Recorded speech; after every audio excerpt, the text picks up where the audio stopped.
Selamat datang di channel media pembelajaran kita. Sebelumnya, jangan lupa dukung selalu channel kami dengan cara klik like, subscribe, dan klik tombol loncengnya juga ya.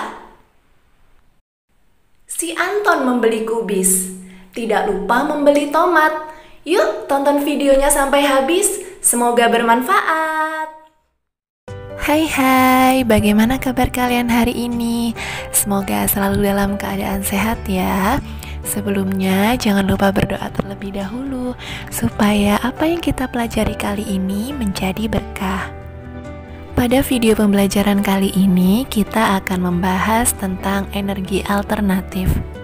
Setiap hari, kita selalu menggunakan energi kan? Energi apa saja sih yang banyak kita gunakan dalam kehidupan sehari-hari? Ya, benar sekali. Listrik dan bahan bakar minyak merupakan sumber energi yang paling banyak kita gunakan. Tapi sayangnya jumlah energi listrik ini terbatas. Jika jumlah penduduk semakin banyak, penggunaan energi listrik tentunya juga semakin banyak kan? Nah, suatu saat nanti ketersediaan energi listrik ini tidak akan bisa mencukupi kebutuhan masyarakat. Begitu juga dengan bahan bakar minyak, seperti bensin dan solar. Bahan bakar itu juga mulai menipis persediaannya. Jika keadaan ini tidak segera diatasi, kehidupan di bumi tentunya akan mengalami krisis energi. Untuk dapat mencegah terjadinya krisis energi, mulai saat ini kita harus melakukan penghematan energi. Selain hemat energi, usaha lain yang dapat ditempuh adalah dengan mencari sumber energi yang baru. Sumber energi baru itu harus mudah didapat dan jumlahnya tidak terbatas. Energi yang demikian dikenal sebagai energi alternatif. Sehingga energi alternatif dapat kita artikan sebagai semua energi yang dapat digunakan sebagai pengganti bahan bakar fosil. Bahan bakar fosil ini seperti batu bara, minyak, dan gas alam. Nah, apa saja sih yang termasuk sumber energi alternatif? Yang termasuk sumber energi alternatif adalah matahari, angin, air, panas bumi, gelombang air laut, dan juga bahan bakar bio. Langsung saja kita bahas energi alternatif yang pertama, yaitu matahari. Seperti yang kita ketahui, matahari merupakan sumber energi yang paling utama bagi kehidupan manusia. Pada awalnya, penggunaan energi hanya digunakan untuk mengeringkan sesuatu, seperti menjemur pakaian, membuat garam, dan membuat ikan asin. Namun, dengan kemajuan ilmu pengetahuan dan teknologi, energi matahari dapat diubah menjadi energi listrik loh. Contohnya adalah panel surya yang terdapat pada kalkulator. Matahari juga bisa digunakan untuk pembangkit listrik, yakni pembangkit listrik tenaga surya atau PLTS.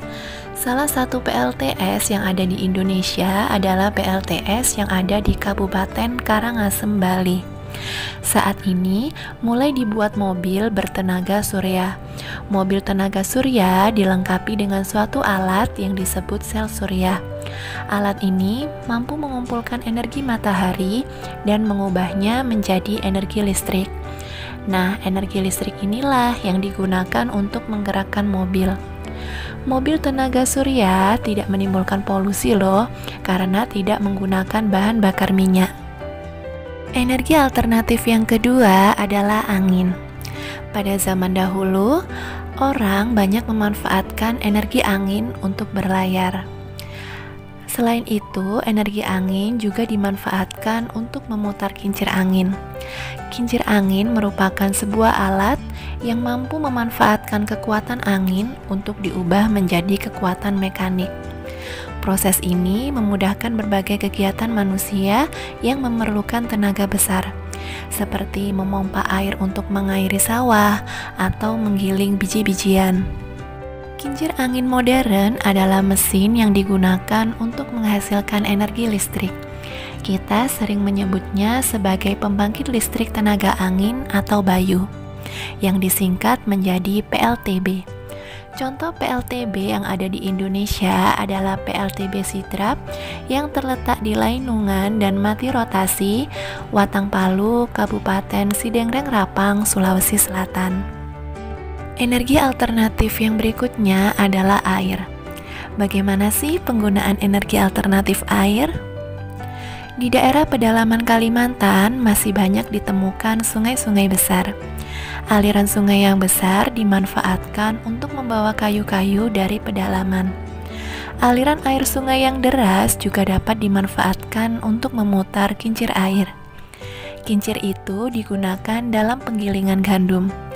Itulah sebabnya dahulu banyak industri yang bertempat di sekitar aliran sungai. Selain itu, air juga dapat digunakan untuk pembangkit listrik tenaga air atau PLTA. Salah satu contoh PLTA yang ada di Indonesia adalah PLTA Sigura-gura di Kecamatan Pintu Pohon Meranti, Kabupaten Toba Samosir, Sumatera Utara. Energi alternatif yang selanjutnya adalah panas bumi atau geotermal. Panas bumi atau geotermal merupakan energi yang berasal dari panas yang disimpan di bawah permukaan bumi. Pada umumnya, tenaga panas bumi tampak di permukaan bumi berupa air panas, fumarol atau uap panas, geyser atau semburan air panas, dan sulfatora atau sumber belerang. Dengan cara pengeboran, uap alam yang bersuhu dan bertekanan tinggi dapat dialirkan ke generator sehingga menghasilkan tenaga listrik. Jika dilakukan pengeboran di daerah sumber panas bumi, akan terjadi perbedaan yang besar antara tekanan udara luar dan tekanan dari dalam bumi. Akibatnya, terjadilah semburan yang kuat sekali. Jika yang menyembur keluar adalah uap panas, dapat langsung dimanfaatkan untuk memutar turbin uap yang dikaitkan dengan generator pembangkit listrik. Dengan demikian, kita akan mendapatkan energi listrik yang dapat dimanfaatkan untuk berbagai macam keperluan. Energi alternatif yang berikutnya adalah gelombang air laut. Energi alternatif ini memanfaatkan energi yang dihasilkan oleh gelombang yang besar. Energi ini juga bisa diubah menjadi energi listrik loh. Adapun prinsip kerjanya sendiri adalah dengan mengumpulkan energi dari gelombang laut yang nantinya digunakan untuk memutar turbin dari generator. Beberapa negara juga sudah memanfaatkan energi gelombang laut ini loh. Bahkan manfaatnya juga sangat terasa dibandingkan gelombang laut yang tidak digunakan. Dan energi alternatif yang berikutnya adalah bahan bakar bio. Bahan bakar bio merupakan bahan bakar yang berasal dari makhluk hidup, baik itu dari hewan maupun dari tumbuhan. Bahan bakar bio yang berasal dari tumbuhan sering dikenal sebagai biodiesel. Contohnya adalah tumbuhan berbiji yang mengandung minyak, seperti bunga matahari, jarak, kelapa sawit, kacang tanah, dan juga kedelai. Biodiesel dapat digunakan untuk menggantikan solar. Sedangkan singkong, ubi, jagung, dan sagu dapat diubah menjadi bioetanol. Bioetanol ini dapat menggantikan bensin atau premium.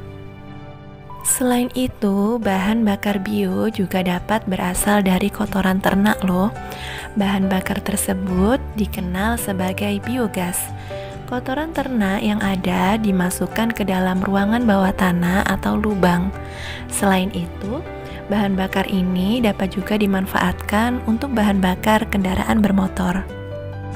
Demikian pembelajaran kita hari ini. Semoga bermanfaat untuk kita semua. Terima kasih telah menyaksikan video pembelajaran di channel media pembelajaran kita.